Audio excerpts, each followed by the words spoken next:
Monsieur le Président, merci de nous accorder ce petit entretien exclusif à l'issue de vos 3 jours ici à Marseille. Alors vous avez dit ce qui allait bien, mais concrètement, qu'est-ce que vous souhaitez qu'il aille plus vite ici dans ce plan Marseille en grand? Bonjour et merci d'être là. Je suis très heureux moi, d'avoir passé ces 3 jours à Marseille.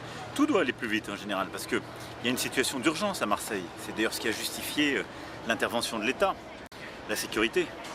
Tout ce que je me suis engagé à faire il y a 2 ans a été déployé. Le nombre de policiers, le nombre de magistrats, en termes d'effectifs, en termes de moyens, et tout est à l'heure. Les résultats sont là, on a 70 points de deal qui ont été supprimés, mais ça ne va pas assez vite pour les gens qui vivent encore près d'un point de deal, des familles qui perdent un enfant, un frère, une sœur, à cause justement des assassinats qui sont liés au trafic de stupéfiants. On a encore des très bons résultats et je suis confiant pour les prochains jours et prochaines semaines, mais donc il faut qu'on intensifie. Le logement, vous savez que l'État ici est aussi engagé de manière inédite depuis 2018, suite aux terribles événements. Nous sommes dans une phase d'accélération, mais il faut qu'on arrive à reconvertir davantage de logements. Plus généralement, il faut produire davantage de logements pour sortir justement et améliorer les conditions d'habitat. L'école, l'État, de manière inédite ici, investit pour rebâtir. On a plus de 180 écoles qui sont dans un programme inédit, Marseille en grand. Eh bien, ça doit aller plus vite, mais je peux vous dire qu'à la rentrée, pas celle de 2023, celle de 2024, on aura déjà une trentaine d'écoles qui sortent et qui auront été produites par cette société de projet. C'est inédit en France. Vous reviendrez voir à nouveau comment ça avance? Bien sûr. Et donc sur tous ces sujets, on avance, j'ai redonné des moyens, j'ai redonné aussi des engagements pour l'hôpital de Marseille, la santé doit aller plus vite, donc on a ajouté de l'argent, on a doublé le financement sur justement le tramway et le désenclavement des quartiers nord avec le reste de Marseille.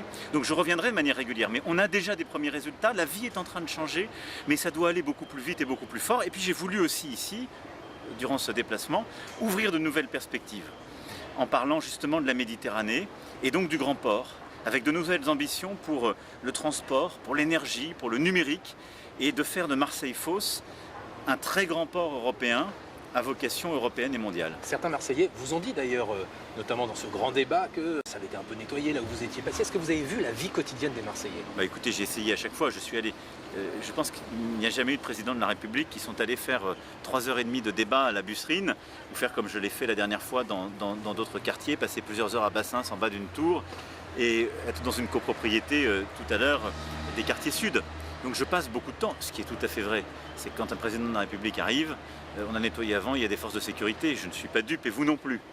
Mais j'ai à cœur de pouvoir les entendre sans filtre et j'ai passé plusieurs heures au contact des Marseillaises et des Marseillais. Et donc le défi pour moi de Marseille en grand, c'est de répondre à l'urgence, d'entendre les souffrances et les impatiences, mais aussi de le faire en suivant un cap et une ambition qui voit loin.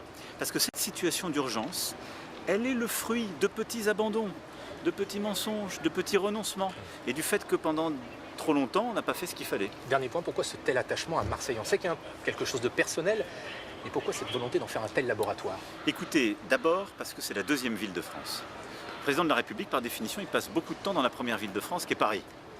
Je pense que c'est légitime qu'en tant que président de la République, je mobilise l'action du gouvernement dans ce qui est la 2e ville de France. Ensuite, cette 2e ville, elle concentre beaucoup de pauvreté dans son cœur, des grandes difficultés sanitaires, économiques et sociales, mais elle a en même temps une très grande jeunesse. C'est l'une des villes les plus jeunes de notre pays. Et c'est pourquoi c'est une chance, et ça justifie cet investissement. Et beaucoup de ces problèmes, ce sont aussi des problèmes qui nécessitent des très grands changements qui sont à l'échelle de la nation. Et puis parce que je pense que Marseille est aussi une partie des réponses aux difficultés du pays. On peut en faire un laboratoire, ce qu'on a fait sur les écoles, et ce qu'on est en train de généraliser en termes d'innovation pédagogique a commencé ici. Ce que nous allons faire sur le port, c'est réembrasser le destin océanique de notre pays. Nous avons une stratégie maritime, je pense que nous sommes un très grand pays maritime. Marseille est au cœur de cette ambition. Et donc vous avez là en effet un laboratoire de beaucoup d'enjeux pour le pays, quand on parle de l'ouverture à la mer, quand on parle de l'énergie, quand on parle de la jeunesse. Et donc Marseille peut aussi beaucoup donner à la France. Merci beaucoup Monsieur le Président de nous avoir accordé ces quelques questions à l'issue de vos 3 jours ici à Marseille. Merci beaucoup. Merci beaucoup. Merci à tous.